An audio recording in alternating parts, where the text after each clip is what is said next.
Hi, folks. You're with Tacitus today. Tacitus today at your Pushback channel, and thank you for joining this audio live stream.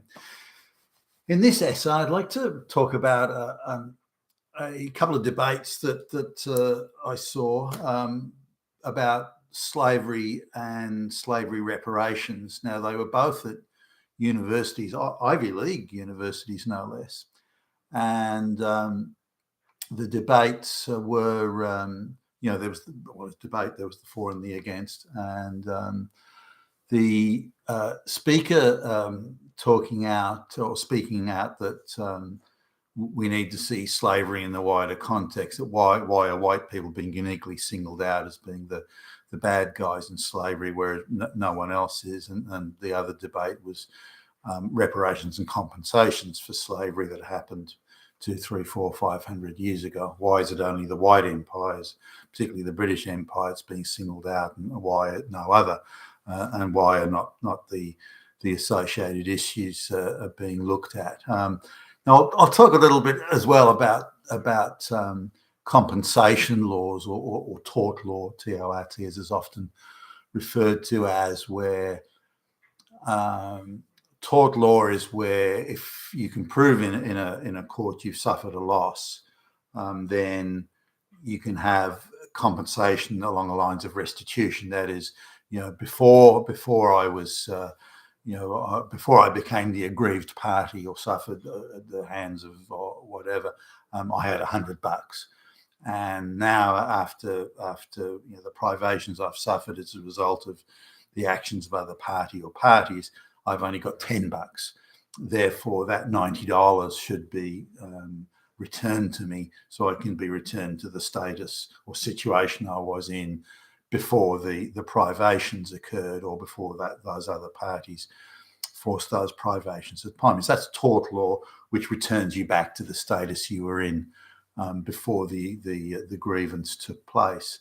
Now, there can be other things added into that, like, for example, if the period of the grievance was 5 years and the prevailing interest rate is 5%, then you could say, well, not only do I want that $90 returned, but if I'd kept it or had it, then the interest on that money, because it wasn't available for my use, the interest on that money would represent another $30 or $40, and therefore I'm entitled to, that sort of thing. Now, and I'll come back to the tort law in a minute, but there's a couple of interesting things that came up. One was the amount of interjections and catcalls and general harassment, jeering, sneering, and just the scorn that was poured on this speaker who was coming up with facts that were quite clear.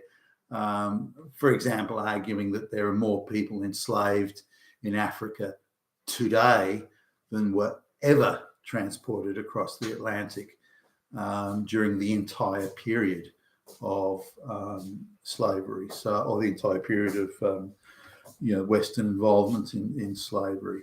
Now, for each sort of indisputed or undisputed fact that came out, for example, Africans living outside of Africa today that were hitherto slaves have a higher standard of living than the Africans do in Africa. So exactly what are you compensating these people for if they have a higher standard of living than they would have if they'd stayed in Africa? That type of thing.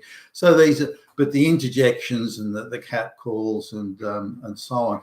Now, the people on the other side of the argument that were arguing that all white people are bad and were invariably all non-white themselves. So there was an African woman and an Indian woman, and the African woman was also a lesbian. So it was clearly a totem pole victimhood gig that was going on. It was nothing about the facts.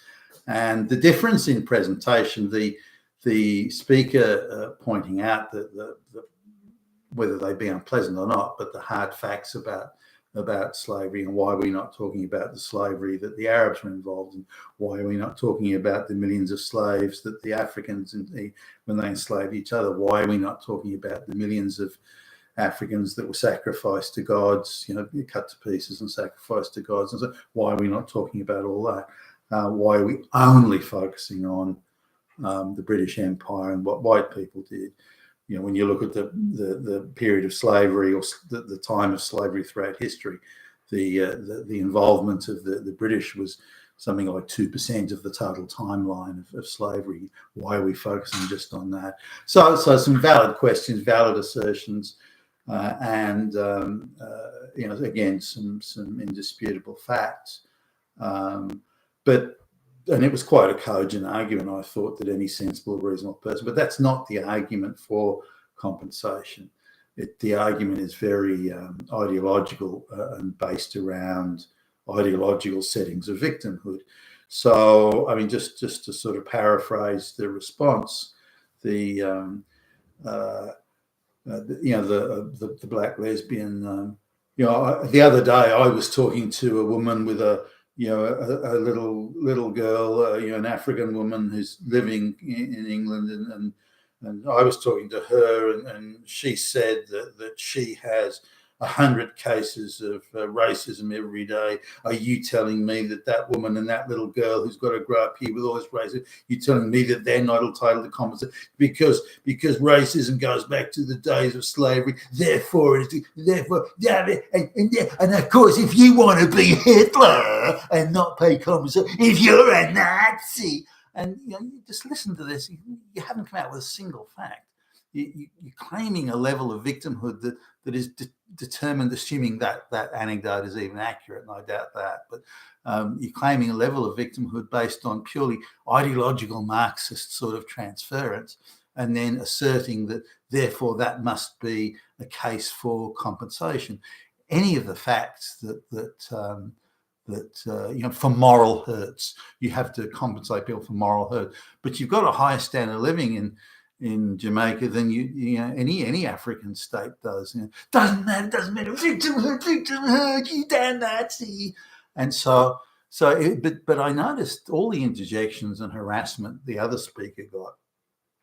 This woman who was making these absurd, and another woman who was making absurd ideological victimhood assertions with barely a single fact, or the fact was utterly irrelevant to the point. Then there was no interjections, there was no harassment. There was one guy called out from the back somewhere in one of these debates. There was a crowd there, and he called out, what about such and such? A valid question, by the way.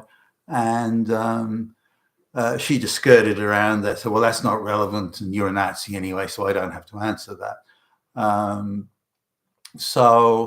But there were no interjections, there was no harassment. And that guy, by the way, you could see the security people fanning through the crowd to go after him. But there was no such, the moderators and the security people did nothing about the interjectors who were harassing the first speaker. So it goes to show how intolerant the crowd was. The crowd's utterly intolerant. Just facts they didn't like. Did you know that more than 1 million white people were enslaved by Barbary pirates? Did you know that? From the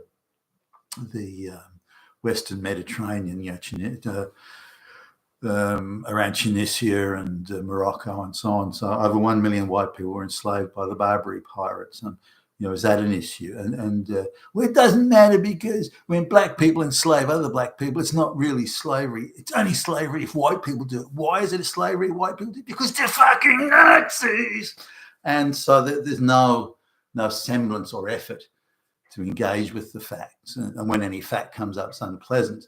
Either the person that mentions the fact is a Nazi, or it's irrelevant, and thus it's irrelevant because they're a Nazi, or it's, well, it doesn't count if black people do it, you fucking fascist.